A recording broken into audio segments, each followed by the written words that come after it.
I know for a fact you, Thunderfoot, and other atheists suffer from depression. It's evident in your voice and the way you talk and your worldview. But I have looked into the core of this reactor and seen beauty. Now I know what many of you will say. It's just a bunch of metal cans and radioactive pipes with a kind of pretty glowing swimming pool. Where is the beauty? The beauty does not come from what it looks like, but from what it represents. When I look at this reactor, what I see is almost an irrelevance. In my mind's eye, I perceive the symphony of mathematics, materials, nuclear physics, thermodynamics, and engineering, spawned from the pooled knowledge of mankind by a communal action of a civilization and given form with the single intention of further expanding horizons.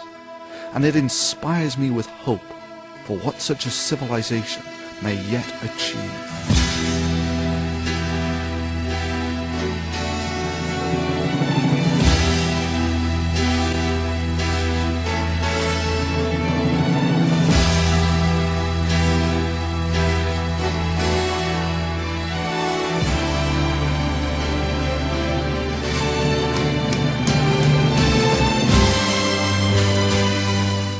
That is simply a fact of atheism, that it leaves you without hope, and it cripples your ability to live a hopeful, joyful life. We see further than the mighty thinkers of old, not because we are greater, but because of the inheritance of insight that they bequeathed to us. The knowledge and appreciation we have for the universe is a gift from those who dedicated their lives to understanding. The problem defines itself. We stand on the shoulders of giants, and thereby we see further than they. But in the very act of climbing on their shoulders, we forge anew. We serve the purpose of laying the foundations for those who are to come after us. For those who have seen the flame of knowledge penetrate the murk of the unknown, and the wonders that it has revealed. Who would not desire to pass in a brighter flame, such that those who come to wield this light can greatly supersede our insight, just as our vision penetrates further than those of old?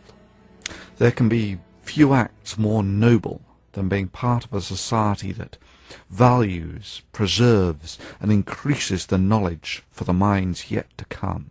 It is the very purpose of our existence. Without God, life is meaningless, and dark and death is going to absolutely obliterate us, and there is no hope for the future. That is simply a fact of atheism, that it leaves you without hope, and it cripples your ability to live a hopeful, joyful life. Ah, the snake oil merchant, peddling the promise of eternal life to the short-sighted neurotic mortals who can be seduced by the vacuous promise of eternal life. Eternal life would be no gift, but arguably one of the most horrific tortures that could be laid on a sentient being. I mean, sure, the first 1,000,000 years might be fun, but what about the next 1,000,000, and the 1,000,000,000 after that, and the 1,000,000,000,000 after that, and you still have eternity left? This will never end. There will never be an end in sight.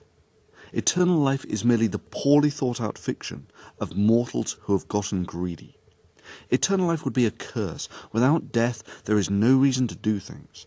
And this is how things would remain for eternity. And eternity after that. And eternity after that. I strongly urge you to accept your mortality. Do not let your fear of your inevitable death make you waste your only mortal life pursuing phantasms and delusions. Look at yourself in the mirror. For billions of years, those particles which are currently looking back at you have circulated in the universe. But for a brief instant they have coalesced in you. Rejoice in the impressive instants, till they dissipate whence they came. Delight that you are a spark of light in the universe. Life is so much more vibrant and vivid without Bronze Age paranoid superstitions that cloud and contract the mind with some empty and undesirable promise that sparks can burn forever. For the radiance of the spark that burns boldly and brightly echoes through the halls of eternity, while the spark that neurotically fritters away its fuel might as well have never been. Our time is finite. This gives our lives meaning. It gives our lives purpose. It gives our lives urgency. Live life today. Savor it.